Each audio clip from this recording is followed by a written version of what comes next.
पाकिस्तान बन चुका है भारत में रहने वाले लोगों के लिए ड्रीम लैंड, ख्वाबों का देश। ये मैं नहीं कह रहा, आप ये मत सोचिएगा कि आसिफ जट कह रहा है, बल्कि ये कह रहे हैं भारत से आए हुए 2 माइग्रेंट जो पाकिस्तान में पहुंच चुके हैं। बिल्कुल दुरुस्त सुना आपने।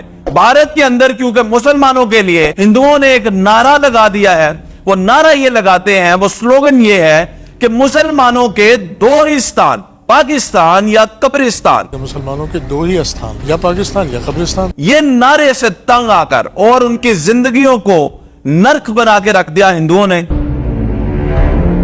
इसलिए 2 लोग भारत से पाकिस्तान आ चुके हैं और इस वक्त वो ईवी सेंटर कराची में मौजूद है और उन्होंने कहा कि पाकिस्तान हमारे लिए ड्रीम लैंड है। मैं आपको तफसीलात बताता हूं। दिल्ली में जाफराबाद के रहने वाले 70 साल मोहम्मद हुसनैन और उनके 31 साल बेटे इसहाक अमीन जो है वो अबू धाबी गए, इंडिया से अबू धाबी से अफगानिस्तान और अफगानिस्तान से पाकिस्तान पहुंचे और पहुंचते साथ उन्होंने कहा कि पाकिस्तान हमारे लिए ड्रीम लैंड है क्योंकि इंडिया में मुसलमानों की जिंदगी बहुत मुश्किल है। अब आप सोचिए, ये कोई आम आदमी नहीं है, ये कोई आम इंसान नहीं है जिसका नाम मोहम्मद हुसैन है। ये एक जर्नलिस्ट है, इनका अपना न्यूज़पेपर है जिसका नाम है द मीडिया प्रोफाइल।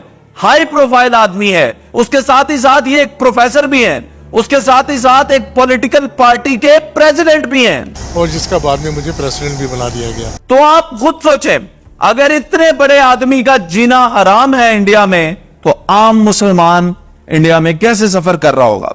मजीद तफसीलात बताऊंगा, आपके पांव के नीचे से जमीन निकल जाएगी।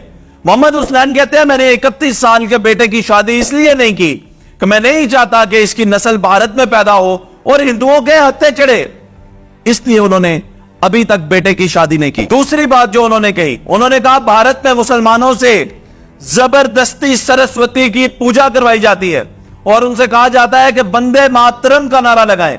कहा जाता है कि भारत में रहना है तो वंदे मातरम कहना है, वंदे मातरम कहना होगा अगर भारत में रहना होगा, वरना आपको निकाल दिया जाएगा, मार दिया जाएगा। फिर मैं आपको बताता चलूं कि मोहम्मद हुसैन ने फाइनली ये फैसला तब लिया जब उन्हें इंडिया छोड़ना पड़ा। तो उनका जुर्म यह था कि वो मुसलमानों के हक में बात करते थे क्योंकि मीडिया पर्सन थे, प्रोफेसर थे, एक पॉलिटिकल पार्टी के हेड थे। तो इन्हें इसलिए छोड़ना पड़ा क्योंकि उनकी एजेंसीज, घटिया एजेंसीज, भारत की एजेंसीज की तरफ से कॉल्स आती थी और कॉल्स में कहा जाता था कि तुम्हारे 31 साल के बेटे को मार दिया जाएगा। You have a son, you must think about him. अपने बेटे की जान बचाने के लिए, अपनी इज्जत बचाने के लिए इन्होंने यह फैसला किया और भारत को छोड़ा। अब मैं आपको बताता चलूं, उनका यह कहना है कि पाकिस्तान हमारा ड्रीम लैंड है और पाकिस्तान में हम रहना चाहते हैं, हमें यहां पे सियासी पनाह दी जाए।